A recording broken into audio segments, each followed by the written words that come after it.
নাম হলো বিএমসি। তো বন্ধুগণ, আমি বিএমসি ব্যাপারে কিছু বলতে চাই। বিএমসি এমন একটা ইনস্টিটিউট যেখানে এসে তোমার লাইফ তো তৈরি হবে এবং তুমি চাকরিও পাবে। তো আমি যখন এখানে এসেছিলাম তো আমি বিশ্বাস করিনি যে আমার এখান থেকে আমার লাইফটা কেরিয়ারটা ঠিক হবে।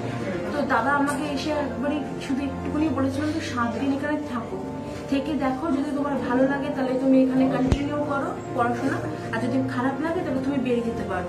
এখানে কোনো টাকা পয়সার ব্যাপার নেই এবং তোমাদের কাছে আমি হাত জোড় করে বলছি যে এখানে এই ইনস্টিটিউশনকে টাকা দিয়ে তুলনা করবে না, কারণ এখানে টাকা পয়সার কোনো ব্যাপারই নেই। আমাদের দাদা পড়ায়, কারণ আমি তাদের দাদা বলি কারণ আমাদের এখানে পরিবারের মতন থাকি, আমরা একটা ফ্যামিলির মতন। দাদা নিজের স্যার আমাদের নিজেই বলেছে তাদের দাদা বলি, তো আমরা দাদাই বলি। তো আমি এখানে পরিবারের মতন থাকি, এখান থেকে এমন জিনিস পাই আমি, তাই জন্য আমি এখানে আছি। 5 মাস হয়ে গেছে আমার এখানে আমি আছি। তো আমার এখানে থাকতে খুবই ভালো লাগে। তো আমি